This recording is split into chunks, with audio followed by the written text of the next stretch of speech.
What's up, friends? Welcome back to Jake's Take.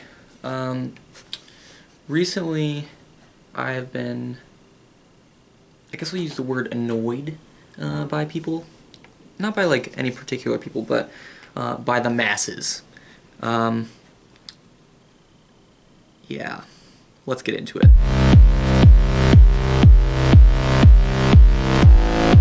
So I'm here in my lovely office at school, and I wanted to take a minute to talk about political stereotypes, because I feel like that's something that's really, really common today.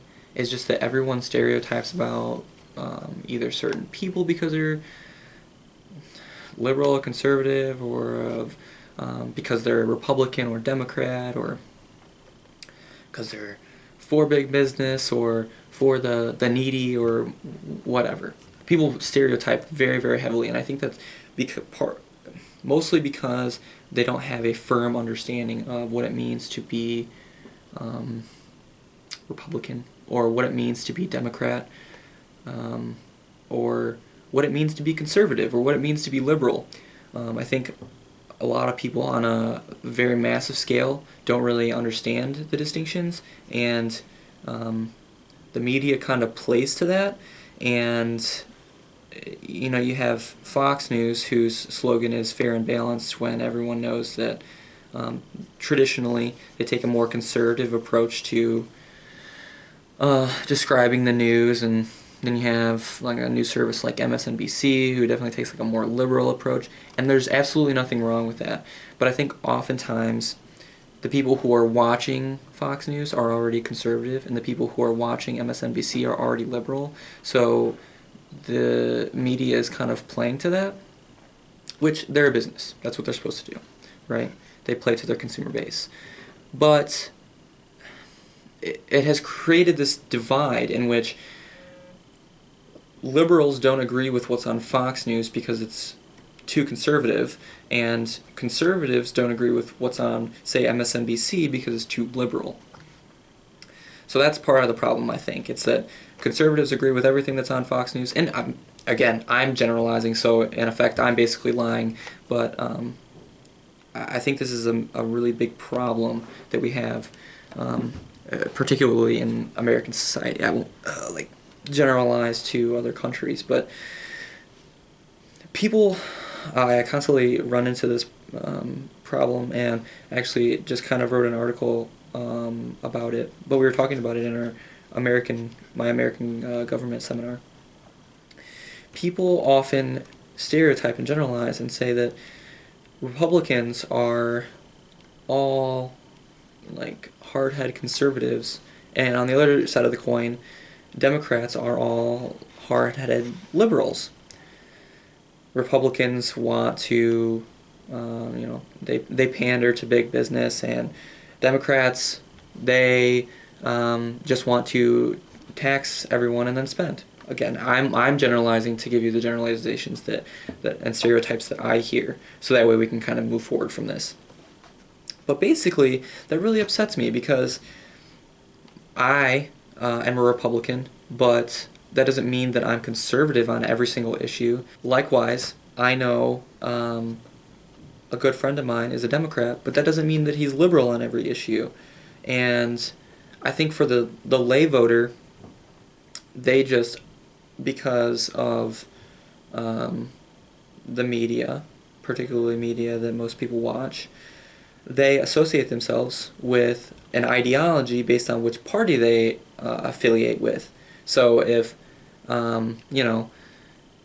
if you're a Democrat or a Republican, and you get asked a question and say that it has some sort of like a keyword that typically corresponds with the Democrat or Republican Party, you are probably more likely to say, oh yeah, well, I side with the Democrats because I'm a Democrat. Even if it's a liberal policy that you don't necessarily agree with, but if you don't know enough about it, then you're going to go liberal, even if it's something that you absolutely don't agree with.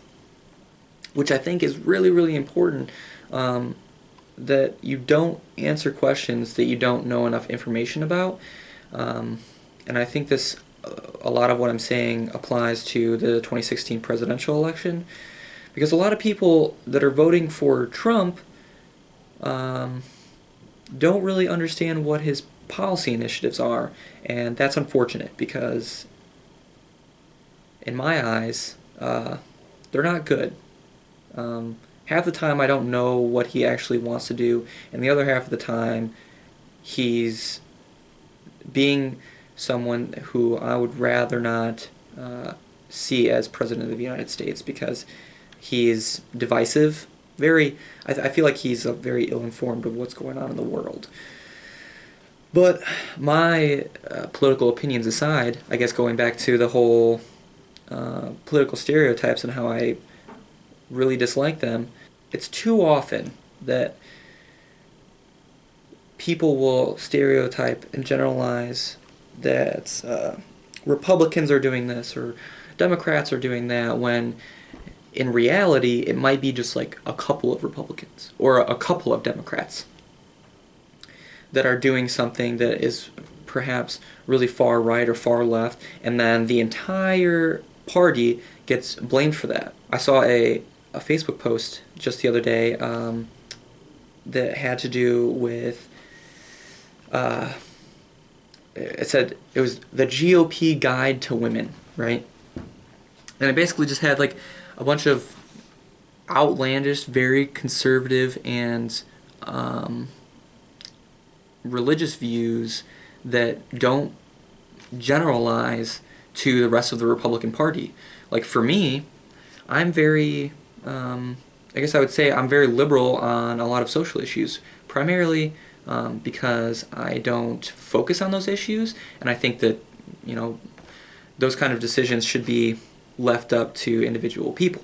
This particular picture just stereotyped the entire Republican Party, and then I read the comments, and the individual who posted the picture was very stereotypical of the entire Republican Party, just based on particularly Trump, and that's really unfortunate because pictures like that don't represent my views as a Republican, and I'm sure that there are pictures floating around of the same sort of thing, but for like stereotyping Democrats, and some educated Democrats with views on a lot of different issues say, well, that doesn't represent my views as a Democrat, so that picture's really irrelevant. I think it gets down to this fundamental difference between party affiliation and ideology, right? Because you can be a Democrat and have conservative positions on issues, and you can be a Republican and have liberal positions on certain issues. But it's far too often that people generalize about what parties believe, right? So another really good example of this would be, and I just wrote this in an article actually, when Supreme Court Justice Scalia passed away, there was an immediate uproar over who was going to be his replacement. And immediately, the leader of the Senate, Mitch McConnell, said that they weren't going to even look at a nomination until after the election was over. And to me, it's like, do your freaking job.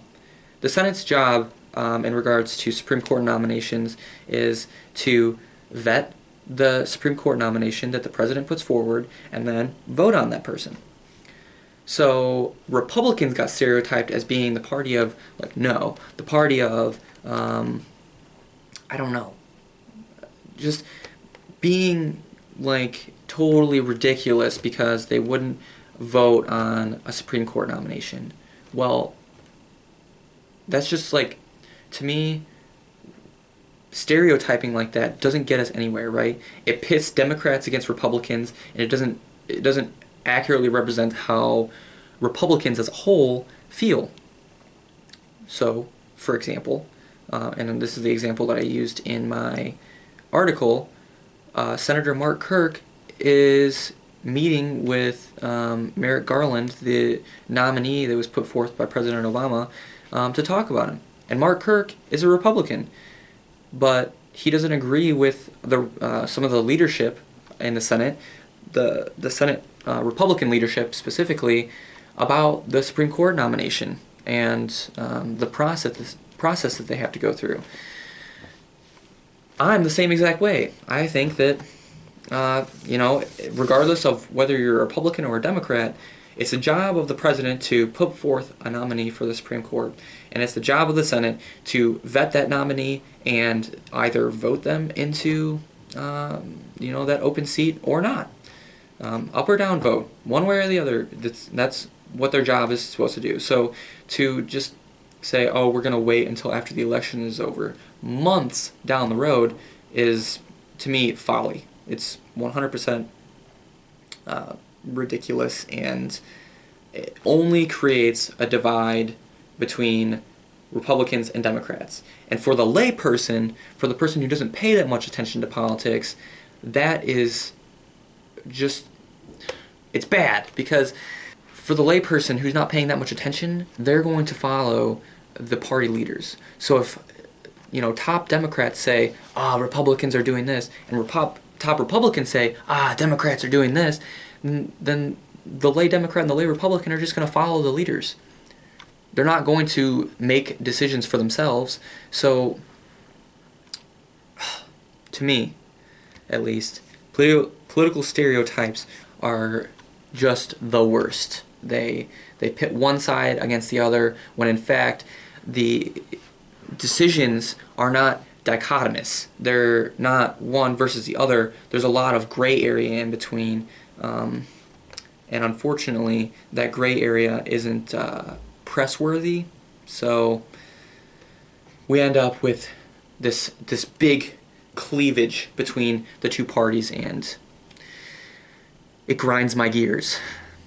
But hey, one man can't change the world. Or maybe he can. I don't know. But that's, instead of going on and ranting forever, I think I'm just going to wrap it up right here. So, thank you guys for watching, and if you liked, go ahead and give me a thumbs up. Try to get as many as possible, please. If you did like the video and you have something that you want to say about political stereotypes, or anything in the kind of realm of political stereotypes, go ahead and comment down on the video below, and we'll maybe get a good, beneficial, bipartisan discussion going about politics in America. That would be great. So yeah, I'll see you next time on Jake's Take.